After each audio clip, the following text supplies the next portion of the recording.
아멘. 자, 우리 옆 사람 한번 더 인사하겠습니다. 메리 크리스마스.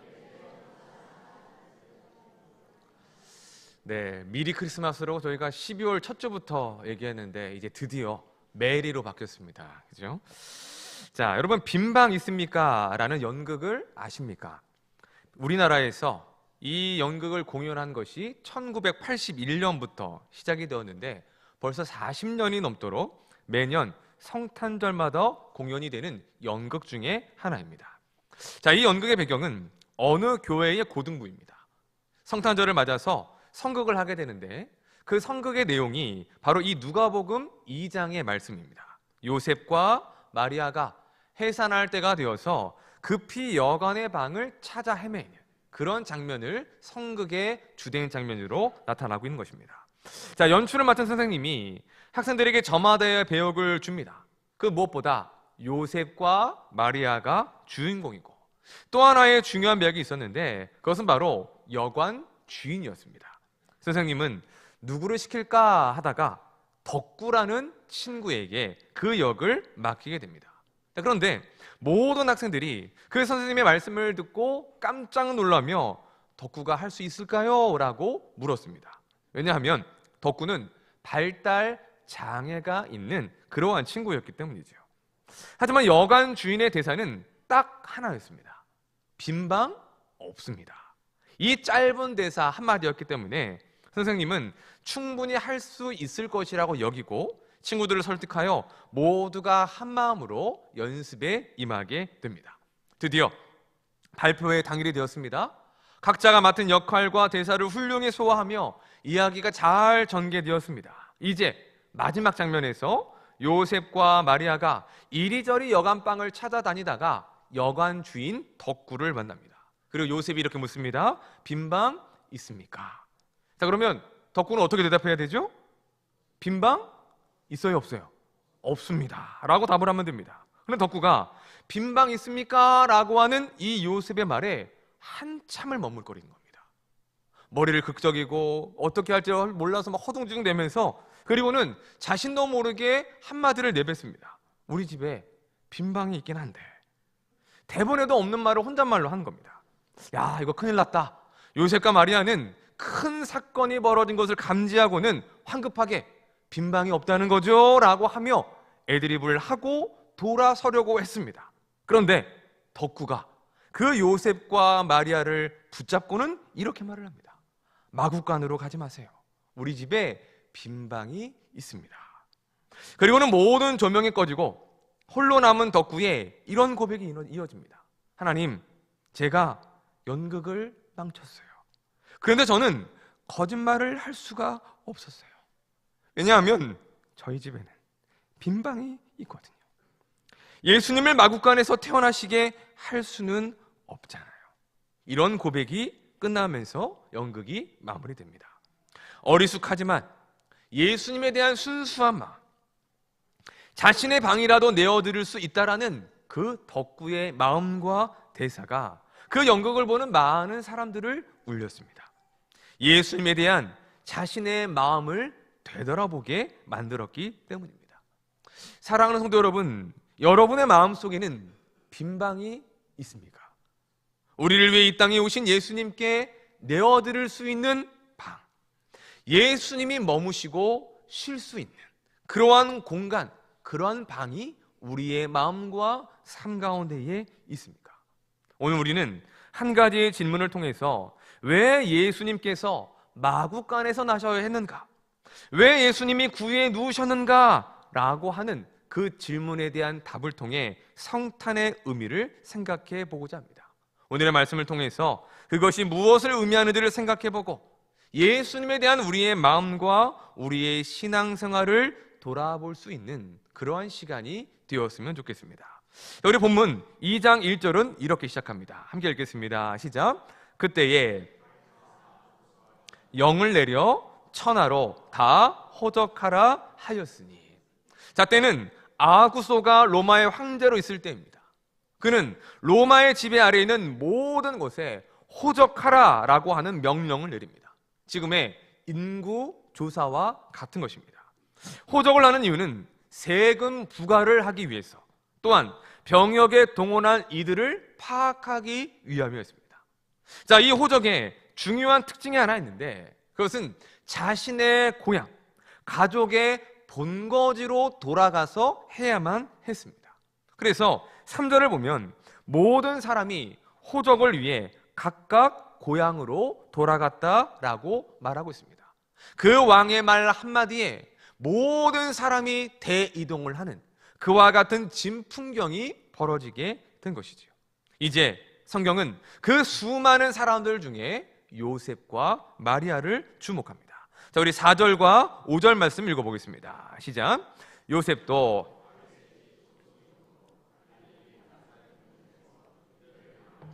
베들레헴이라 하는 다윗의 동네로 그 약혼한 마리아가 이미 잉태하였더라. 아멘. 자, 요셉과 마리아가 살던 곳은 어디입니까?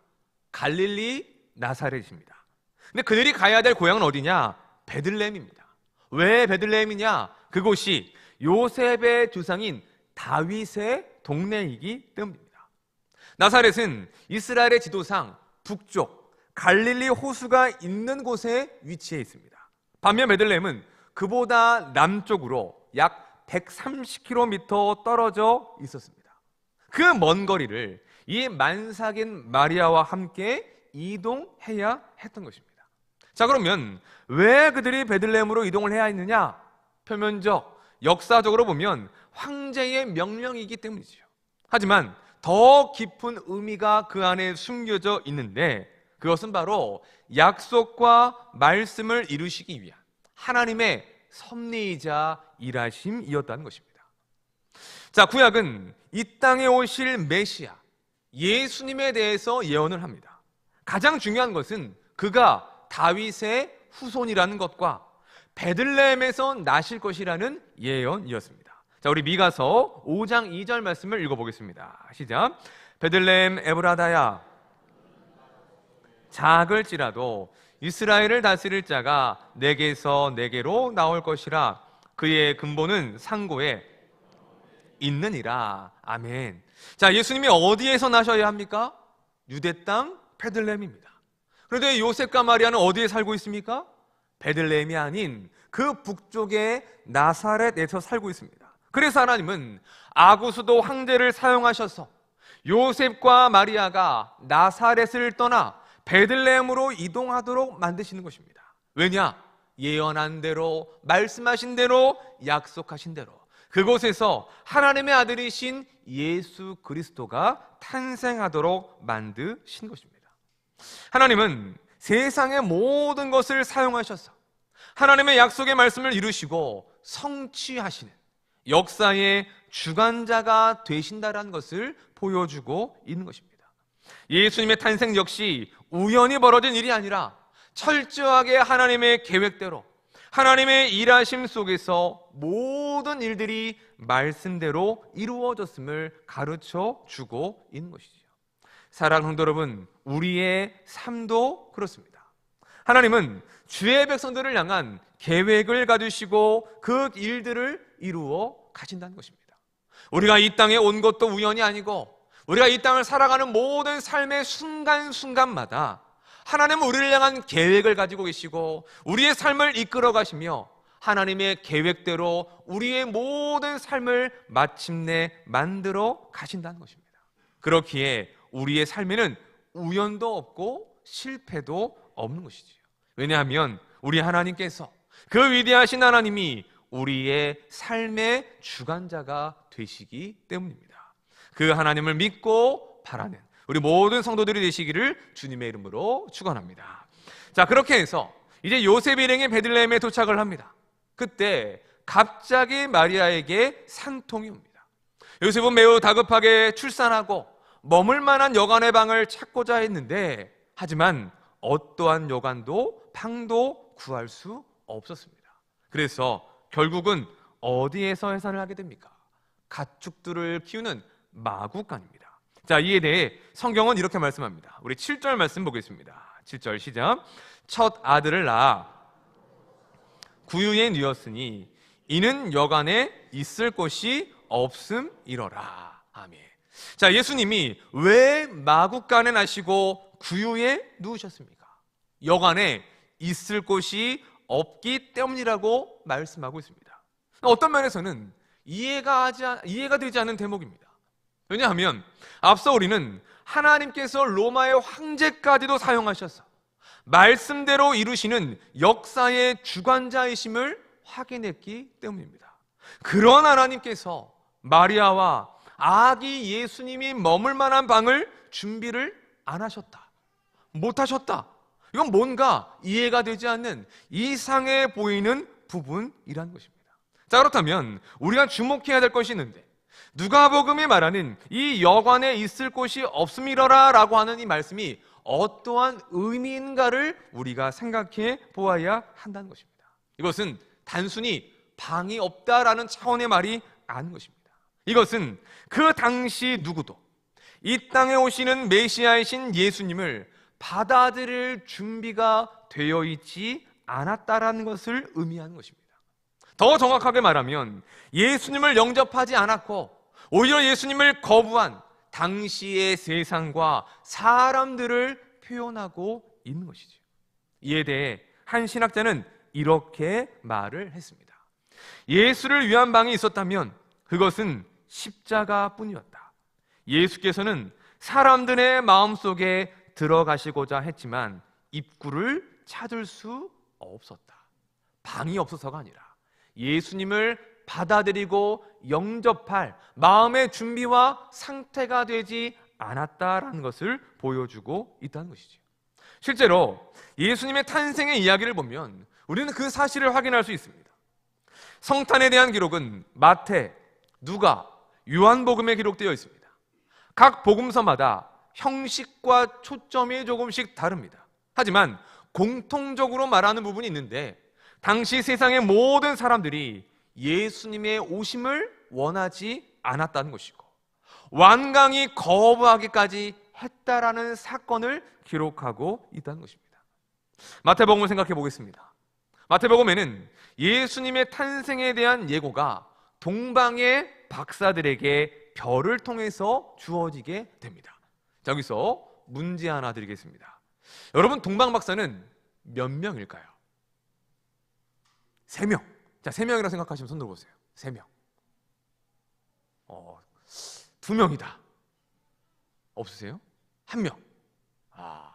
제가 지금 묻는 이 질문 자체에서 내가 알고 있는 건 3명인 것 같은데 3명이 아닐 거라고 지금 생각하고 질문하시는구나 라고 이미 문제자의 의도를 다 파악하고 계신 것 같아요. 맞습니다. 동방 박사는 3명이 아닙니다. 몇 명인지, 어떤 나라에서 왔는지 성경은 명확하게 말해주지 않는다는 것이죠. 그럼 왜 우리는 3명으로 알고 있느냐? 박사들이 예물을 드리죠. 뭘 드려요? 황금과 유향과 모략. 몇 가지예요? 3가지니까. 그러니까 한 사람이 하나씩 3명이 아닐까라고 추정을 했다는 것입니다. 아무튼 동방 박사가 몇 명인지 어느 나라에 왔는지는 알 수가 없습니다. 중요한 건 그 박사들이 먼 곳에서 별을 따라 유다로 왔고 예루살렘 궁으로 찾아가게 된다는 것입니다. 왜 예루살렘 궁으로 갔느냐? 그 별이 왕의 탄생을 알리는 그와 같은 특별한 별이라고 생각했기 때문입니다. 하지만 그로 인해서 예루살렘은 발칵 뒤집히고 맙니다. 당시에 헤롯이라는 왕이 있었는데 또 다른 왕이 태어났다라는 이야기를 하며 동방에서 박사들이 왔기 때문이죠. 얼마나 기분이 나쁩니까? 내가 왕인데 어디에서 왕이 났다는 것이냐. 그래서 헤롯은 그때를 기점으로 베들레헴의 2세 이하의 모든 남자 아이들을 죽이게 됩니다. 그 당시 예루살렘의 정치 지도자들이 얼마나 예수님을 완강하게 거부했는가. 심지어는 아기 예수님을 죽이고자 하는 시도까지 있었다는 것을 말씀해 주고 있다는 것입니다. 자, 그렇다면 요한복음은 어떨까요? 요한복음 1장 10절 11절 말씀을 보겠습니다. 시작. 그가 세상에 계셨으며 지은 바 되었으되 알지 못하였고 자기 땅에 오매 자기 백성이 영접하지 아니하였으나. 자, 요한은 예수님께서 모든 만물을 지으신 창조주 하나님이심을 밝히고 있습니다. 자, 그런데 그 예수님께서 이 땅에 오시죠. 세상이 어떻게 반응합니까? 예수님을 알아보지를 못합니다. 심지어는 예수님께서 당신의 백성이라고 말하는 그 유대 땅에 오셨지만 그 백성들 가운데 오셨건만 그 누구도 예수님을 알아보지도 못하고 예수님을 영접조차 하지 않았다라고 말씀하고 있다는 것이죠. 이 모든 것이 무엇을 말하는 것입니까? 당시 세상의 악함, 모든 죄인들의 영적인 무지함을 말하는 것입니다. 예수님이 구원자이심을 알아보지 못하고 그 예수님을 영접도 하지 않고 심지어는 완강하게 거부했던, 죄와 사탄에 사로잡히고 완전한 어둠 가운데 있었던 그와 같은 현실을 보여주고 있다는 것입니다. 말씀을 준비하다가 이런 생각이 들었습니다. 내가 하나님이었다면 과연 나는 그런 세상에 그러한 사람들에게 내 아들을 보낼 수 있었을까? 여러분이 하나님이시라면 어떻게 하시겠습니까? 아무도 환영하지 않는, 오히려 완강히 거부하고 죽이려고까지 하는 그런 세상과 사람들에게 여러분의 아들을 내어 주실 수 있으시겠습니까? 솔직한 심정으로 저는 안 보내고 싶을 것입니다. 생각해 보십시오. 하나님이 예수님을 보내시는 이유가 무엇입니까? 하나님을 위한 것입니까? 우리를 위한 것입니까? 전적으로 우리를 위한 것입니다. 하나님 우리를 구원하지 않으셔도 상관이 없습니다. 우리를 사랑하지 않으셔도 전혀 손해될 것이 없으신 분이십니다. 죄로 인하여 우리 모두가 멸망한다면 다시금 새롭게 만들고 창조하면 그뿐입니다. 하나님께 전혀 손해될 것이 없다는 것이죠. 예수님을 보내주신 이유는 전적으로 우리를 위한 것입니다. 죄인된 우리의 구원을 위해, 잃어버린 생명을 주시기 위해 예수님을 보내시기로 약속하신 것이죠. 그래서 하나님은 구약 말씀 내내 예수님에 대한 예언을 주시는 것입니다. 예수님을 하나님의 백성들이 기다리라는 것이죠. 그러면 그걸 좀 알고 예수님이 오실 그때를 최소한 하나님의 백성들이라고 자부하는 그들은 준비해야 하지 않겠습니까? 최소한 예수님이 머무실 방 정도는 준비하고 영접해야 하지 않겠습니까? 왜냐? 예수님은 하나님의 아들이시며 구원자가 되시기 때문입니다. 하지만 세상은 그렇지 못했습니다. 예수님을 기대하지도 않았고 바라지도 않았습니다. 예수님을 알아보지 못했고 받아들이지 않았으며 거부하기까지 한 것이지요. 하나님은 그러한 상황을 모르셨을까요? 사람들이 준비가 되어 있지 않았다라는 거, 사람들이 예수님을 원하지 않는다라는 거 하나님도 아셨습니다. 그 누구보다 그 모든 상황들을 아셨을 것입니다. 그럼에도 놀라운 것은 아무도 자신의 아들을 받아들이지 않고 이 땅 가운데에 내 아들이 머물 곳, 그 있을 곳이 하나 없다라는 것을 아시면서도 하나님 그 땅 가운데에 당신의 아들 예수님을 보내주셨다는 것입니다. 그 이유는 딱 하나밖에 없습니다. 온전히 우리를 위함이라는 것이지. 우리를 구원하시기 위해서, 우리를 살리시기 위해서 하나님의 아들조차 알아보지 못할 정도로 죄에 오염되어 있는, 완전한 어둠에 사로잡혀 있는, 영원한 사망을 향하여 나아가고 있는 그러한 우리를 돌이키고 살리시기 위함이었다는 것입니다. 룻과 나오미를 위해 기꺼이 손해를 감수하며 그 일을 이루었던 바보 보아스처럼 하나님도 우리를 위해 당신의 아들을 이 땅에 보내신 것입니다. 이 땅에 있을 곳이 하나도 없고 내 아들을 영접하고 환영할 이가 한 사람도 없다는 것을 아시면서도 말합니다. 바보 아버지의 바보 아들이죠. 그 바보 같은 사랑으로 우리에게 구원의 길을 열어주시기 위해서 성탄을 우리에게 허락해 주신 것입니다. 사랑하는 여러분, 여러분은 예수님이 하나님의 아들이심을 믿으십니까? 그 예수님이 우리를 위해 2000년 전에 성탄하셨고 십자가에 죽으셨으며 부활하셨음을 믿으십니까? 그 예수님을 우리의 구원자로 믿고 그 예수님만이 나의 삶의 주인이심을 믿음으로 고백하십니까? 자, 그렇다면 이제 우리가 생각해야 될 것이 있습니다. 예수님을 영접했다고 말하는 우리는 과연 그 예수님께 어떠한 방을 내어드리고 있는가? 어디까지 우리의 삶의 주권을 내어드리고 있는가 하는 것입니다. 내 마음 그리스도의 집이라는 책이 있습니다. 미국의 로버트 멍어라는 목사님이 쓰신 아주 얇은 소책자인데 혹시 아직 안 읽어보신 분이 있으시다면 꼭 읽어보시기를 추천을 드리겠습니다. 이 책은 예수님을 우리의 마음에 영접한 후에 생활의 모든 영역에서 예수님을 주인으로 삼아가는 모습을 집의 비유로서 묘사를 하고 있습니다. 현관에서부터 거실, 서재, 주방, 침실, 잡동사니를 모아놓은 다락방까지 그 모든 집안의 공간을 예수님께 열어드리듯이 우리의 모든 삶의 영역을 예수님께 맡겨드려야 한다라는 메시지를 주고 있습니다. 자, 그는 예수님께 자신의 마음에서 어느 정도의 공간까지 내어드릴 준비가 되어 있었습니다. 그래서 예수님을 현관을 통해서 맞이합니다. 그리고는 처음에 거실로 모시고 들어갑니다. 그리고는 주방까지. 그 마음 가운데 이런 마음이 있습니다. 이 정도면 되지 않을까? 어디까지 내어드려야 하는가? 어디까지 우리 집의 공간을 보여드리고 어디까지를 내어드려야 하는가라는 그러한 고민과 불편함들이 나타나기 시작했다는 것이죠. 이것이 모든 성도들이 신앙생활을 하며 찾아오는 고민 중에 하나인 것입니다. 제가 각 가정 신방을 제가 2달 동안에 한 70가정을 다녔는데 각 가정들을 신방하면서 재미있는 점들을 발견했습니다. 어떤 집에 가보면 모든 공간의 문들이 활짝 열려있는 집이 있습니다. 얼마든지 들어와서 보셔도 된다라는 사인이죠. 청소를 깨끗하게 했습니다, 목사님. 그리고 목사님, 우리 이렇게 사는데 뭐 숨길 게 뭐가 있습니까? 목사님이시니까 다 보셔도 됩니다 라고 하는 마음으로 모든 공간을 다 열어놓으신 거예요. 근데 또 어떤 집을 가보면 거실만 딱 오픈이 돼 있고 다른 방들은 문이 꽉 닫혀 있습니다. 마치 목사님 여기는 안 됩니다 라고 하는 사인이 담겨있는 의미, 그런 것들로 생각되는 거죠. 그러면 제 마음속에 어떤 생각이 드느냐? 열어보고 싶은데 닫아놓으면 왠지 모르게 열어보고 싶어요. 열려져 있으면 그냥 이렇게 쑥 보고 말거든요. 근데 닫혀져 있으면 왠지 열어보고 싶은 마음이 강하게 듭니다. 근데 열어보여요? 안 열어봐요? 열어보면 큰일 나죠. 그죠?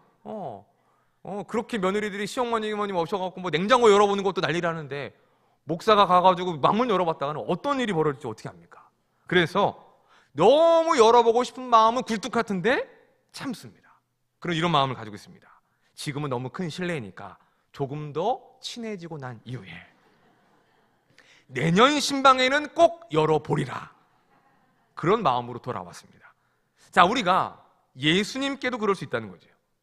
예수님께조차도 보이고 싶지 않은 내 마음의 어떤 부분이 있습니다. 또 내어드리고 싶지 않은, 여전히 내가 주관하고 내가 다스리고 내가 통치하고 싶은 그러한 삶의 영역들이 있다는 것입니다. 하지만 예수님은 어떤 것을 원하십니까?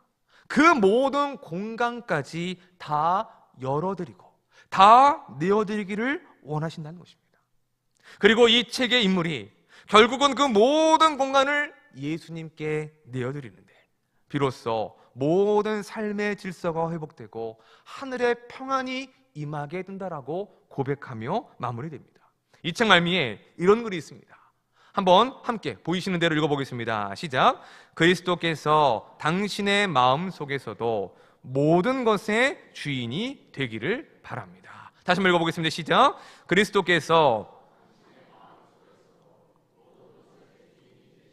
바랍니다. 아멘. 우리가 예수님을 영접했다는 것, 예수님을 나의 주인이여 왕으로 고백한다는 것이 바로 그런 의미인 것입니다.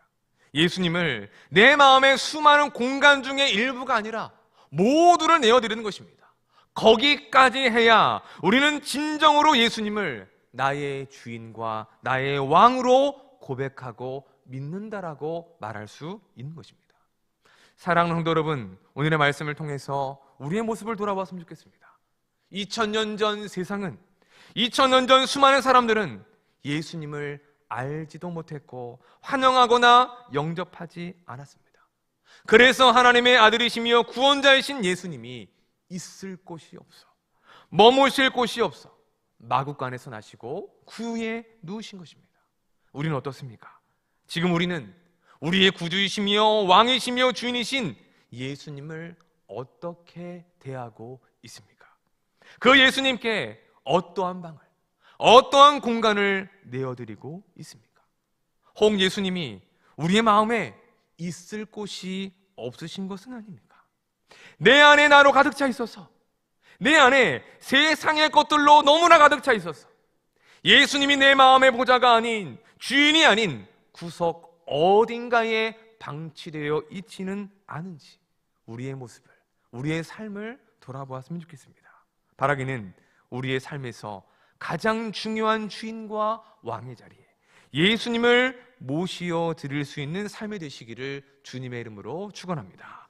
더 나아가 우리의 삶의 어떤 부분이 아니라 삶의 전 영역의 주권을 예수님께 넘겨드리고, 내가 주인이 아닌 예수님이 주인 되시는 삶, 그분의 다스림을 받는 삶이 되시기를 바랍니다.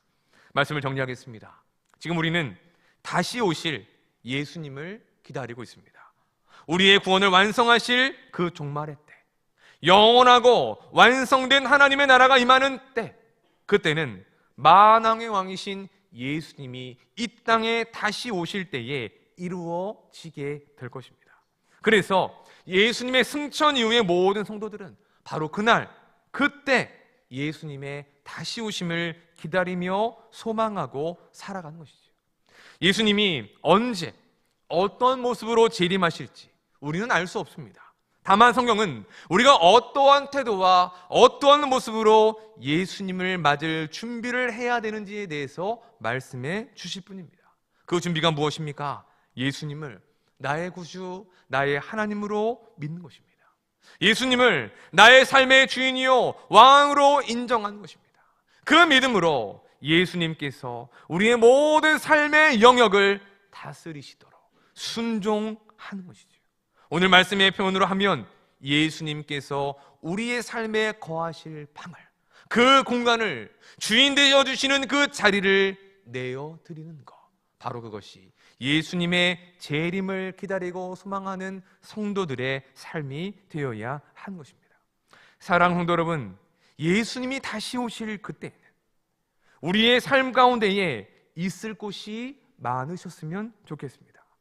성탄 때에는 있을 곳이 없어 마구간 구유에 누이실 수밖에 없었지만, 다시 재림하실 그때는 우리의 사랑 교회 안에 우리 모든 성도들의 마음과 삶 가운데에 충만하게 임하실 수 있었으면 좋겠습니다. 그런 마음과 믿음으로 다시 오실 주님을 바라며 우리의 삶을 오직 예수님께 맡기고 내어드리는 하나님의 백성들이 되시기를 주님의 이름으로 간절히 축원합니다. 우리 시간에